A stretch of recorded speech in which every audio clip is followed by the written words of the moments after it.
तो कुछ लोग जो समझदार हैं, मैं उनके लिए कुछ बात कहना चाहता हूं कि हम लोग ये कहते तो हैं कि कुरान में ये लिखा है, कुरान में वो लिखा है, कुरान की खातिर वो हमको काटते हैं, कुरान में ऐसा लिखा है कि इनकी स्त्रियों को लूट लो, कुरान में लिखा है कि काफिर को काट दो, ये सब कुरान में लिखा है, ये उन्होंने वहां से सीखा इसलिए वो ऐसा करते हैं, उनकी मस्जिदों में यही सिखाया जाता है।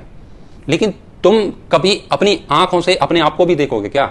अपने कैमरे अंदर की ओर घुमाओ और तुम अपने आप को देखो कि उन्होंने तो आतंकवाद सीखा है, उन्होंने तो लोगों को काटना मारना सीखा है इस्लाम के नाम पर, धर्म के नाम पर, लेकिन तुमने अपने धर्म से क्या सीखा है? तुमने अपने धर्म से कटना सीखा है क्या? तुमने मरना सीखा है क्या? तुमने अपने धर्म ग्रंथ कभी उठा के भी देखे हैं क्या? कुरान में क्या लिखा है उसकी जांच तो तुम कर रहे हो, कर लो, अच्छी बात है, जान लो, उसका कोई विरोध नहीं है।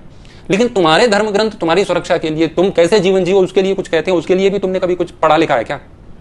यदि 25 करोड़ के झुंड से 90 करोड़ लोगों का झुंड डरता है, तो 90 करोड़ के झुंड को चाहिए कि वो 25 करोड़ लोगों के झुंड की किताबों में ताक झांक न करके अपनी किताबों में ताक झांक करें कि तुम्हारी किताबों में क्या लिखा है। जब एक व्यक्ति 10 को मार रहा है तो 10 को देखना चाहिए कि हम कितने कायर हो चुके हैं।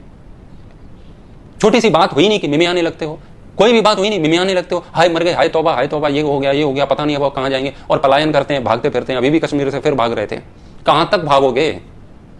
यही सिखाया है तुम्हारे सनातन धर्म ने। मजहब ने तो सिखा दिया उसने धर्म के नाम पर लूटना, लेकिन तुम्हारे धर्म ने क्या तुम्हें कोने कुचारे में घुसना सिखाया है क्या? तुम नारे तो लगाते हो, गर्व से कहो हम हिंदू हैं, किस बात का गर्व है? क्या तुम्हें इस बात का गर्व है कि तुम हर बात पर डर जाते हो और अपने कोने में घुस जाते हो, अपनी जान बचाते हो, कभी किसी पर अटैक नहीं करते हो अपनी जान बचाने के लिए? इस बात पर गर्व है? कोई भी तुम्हारी बहन बेटियों को मारता है, काटता है, लफ्ज याद कर रहा है, उठा के ले जाता है और तुम कुछ नहीं कहते हो, ये सिखाया तुम्हारे सनातन धर्म ने। अपनी पुस्तकें उठा करके देखो, तुम्हारे ग्रंथ तुम्हें क्या सिखाते हैं। मोहम्मद ने उनको जो सिखाया वो सिखा दिया, लेकिन राम तुम्हें क्या सिखा के गए वो तुमने नहीं सीखा, कृष्ण तुम्हें क्या सिखा के गए तुमने नहीं सीखा। कायरता का चोला ओढ़ करके बैठे हुए 90 करोड़ लोग 25 करोड़ लोगों से डर रहे हैं, हद है। और अपने आप को धार्मिक भी कहते हैं, अपने आप को सनातनी भी कहते हैं, हिंदू भी कहते हैं। कम अधार्मिक लोगों से अधिक धार्मिक लोग डर रहे हैं। इस बात का सीधा सा अभिप्राय है कि जो अपने आप को धार्मिक और हिंदू कह रहे हैं वो वास्तव में है नहीं, वो भी अधार्मिक हैं। गलत को सहना अधर्म का लक्षण है, धर्म का नहीं है।